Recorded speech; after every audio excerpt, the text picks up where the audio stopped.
Now, Zandspruit residents and activists say they are fed up with a lack of basic services in their area. They say the Zandspruit Clinic in North Western Johannesburg is a case in point.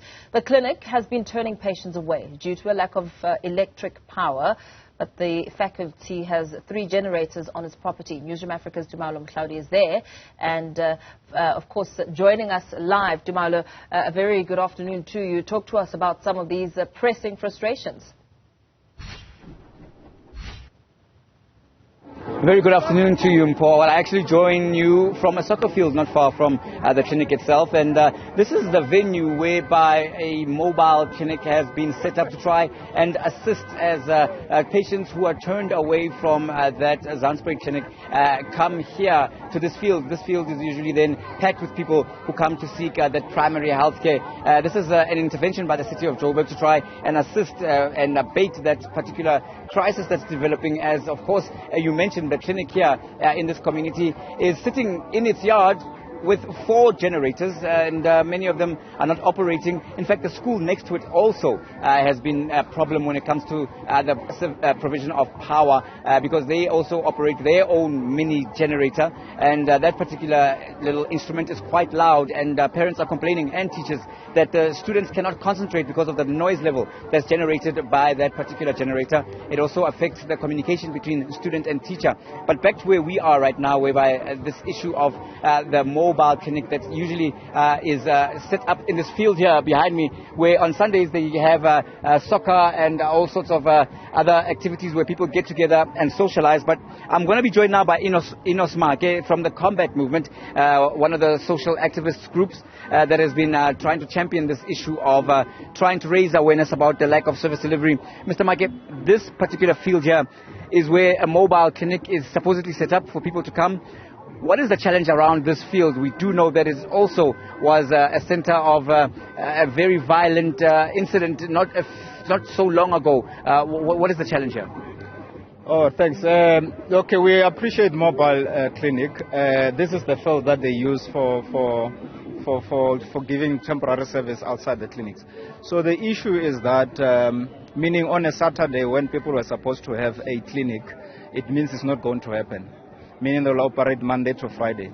And normally you must understand other people, they go to work. Saturday and Sunday actually is the times in which people can access the clinic. So yes, the field is not conducive for us to have a mobile clinic here. And therefore, yes, this is the soccer field where there were 9 boys that were burned down during that vigilante by other criminals. So yes, we are not happy because, one, there's no privacy here.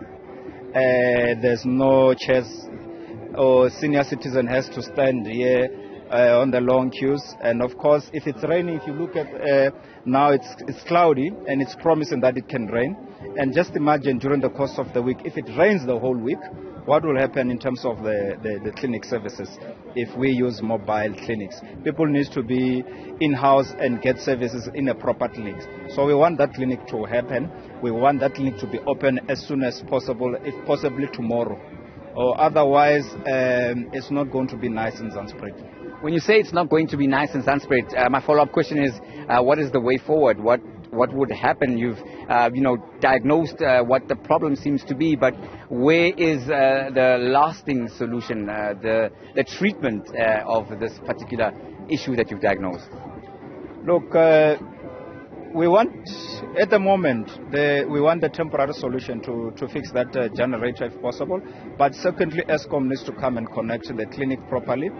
And therefore, we need a proper clinic, which I can show you right next to, down the taxi rank.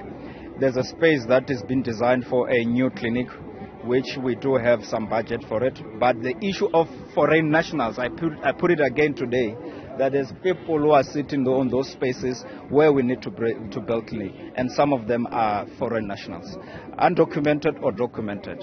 And then it becomes a burden for our development to move in our community.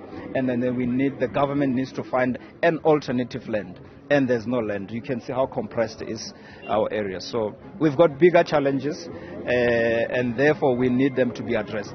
Going back to the issue of the clinic, we just want that clinic to be operating as normal. Right. But on the issue of documented, undocumented foreign nationals, don't you think that by pushing that narrative, you would open yourself up to criticism of perhaps even pushing an agenda of xenophobia? We know South Africa, in its not so distant past, has had some very unfortunate scenes here in this community and not far from here in Alexandra as well, and neighboring communities, Diepsloot, whereby this issue of undocumented foreign nationals and the use and generalization of casting foreign nationals as being part of a general problem, even though you have many who do contribute positively to this country, who are documented and who do even contribute to the economy by paying taxes. But by just using the term in general of foreign nationals, that you are not pushing a xenophobic agenda. There's nothing xenophobic to discuss undocumented foreign nationals. But there's absolutely a problem when those documented or not are sitting on the space of which it should benefit the society. So it becomes a problem. You don't know who is who in the zoo. You don't know who is this particular person. So how do we assist an unknown person? So how do we handle such a situation? How does the municipality, how does the community feel when a bunch of unknown criminals are sitting there and then we need our own clinic? So there's nothing xenophobic. You know, this term xenophobia is used to paralyze us as South Africans. There's nothing called xenophobia in terms of crime. We are not, if we talk a truth and talking truth, the truth must remain a truth, that these people are foreigners and that is not going to change. And then they are overwhelming our systems, they are also overwhelming our country. They know that. With a similar issue at the clinic, they're taking our medication. I told you about the issue of the asylums that they leave at the clinic. So one person comes 5 times a week with different types of asylums, seeking medication for different things that we don't even know. So they are a serious problem for us. Yes, we do acknowledge that we have a political instability in our country. The kindergarten at City of Johannesburg is not helping us. The chop and changing of administration there is not assisting everyone. So we are serious about that. It's a number of issues. But we are sitting here compressed in this area. We want the proper clinic, but the space is invaded. So what should we do? Must we not speak out about the issues that are burning in our community? There's nothing xenophobic. We don't want undocumented foreign nationals. We are very clear and unapologetic about that. Now, the City of Johannesburg, you brought them into that conversation. I was about to go and ask, what are they doing in terms of their responsibility as the local governance structure? When they hear about things like this, have you taken this to their doorstep? What has been the response, and what is the way forward if you're not getting any joy from them? Where else are you supposed to turn? No, we should get a response from them. Otherwise, they must vacate those offices. We can't have people who are fighting for power and then they are not investing in the community and do what they are appointed for. So the way forward is that even come 2024, we know who is the problem. I mean, we need to galvanize the society, particularly young people, to now see, including the older people, to say, we are here where we are because we know what is the problem. But having said that, again, I'm sorry to interrupt you there.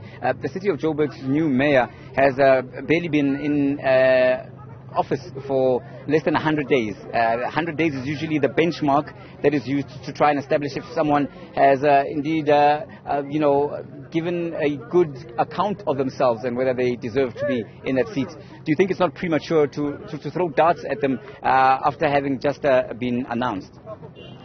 I do think, Tapelo, I'm concerned because there's a challenge with him articulating issues. I don't know if he's going to understand the issues of the people while he finds it difficult in articulating himself and the issues of City of Johannesburg. But I believe those who are his cabinet, the mayoral committee will advise him and guide him. He's still young, maybe he's scared, maybe, I don't know.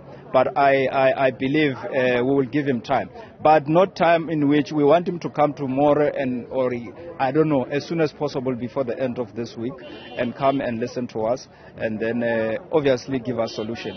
We are a very angry society. You know what we can do in Zandspruit. We don't promise you something and we don't do it. If we are saying we're going to turn Zandspruit upside down, we're going to do it. And nobody or anyone is going to stop us for that matter. And we'll embarrass them. All right, we'll leave it there. Thank you very, very much. That was, of course, Mr. Enos Make from the Combat Movement, and very strong words there at the end, promising to turn Zandspruit inside out. This would be in allusion to planned service delivery protests if, of course, the city of Joburg's new mayor does not come in and address the issues that they have raised. Some of those issues center around crime in the area, but more importantly, service delivery, particularly around the clinic, the Zansbury Clinic there, whereby, of course, despite the city procuring several generators, there seems to be a lack of servicing of those generators. And despite those generators being on the property, many have fallen into disrepair, and the last one, we're told, is not functioning optimally due to a lack of diesel and other mechanical issues. And it seems as if this issue of a lack of power, where people get to be turned away, this field behind me has become an alternative whereby a mobile clinic is set up, but even that mobile clinic does not have enough in terms of capacity, both medically and in terms of human resources, to service the people here and give them what they need. So there seems to be a compounding problem, and the only solution, as we've heard there, might be a solution of civil unrest. Unfortunately, the same people who are suffering become the same people who are shut in with the shutdown and the shutouts. It seems to be a compounding problem with no solution at this stage, but we'll continue to keep a close eye on that story. With that, respect, you in the studio. Very well, Tumaole, Mohlaoli. We leave it there for now, of course, continuing to bring you the very latest in the developments in Zandspruit.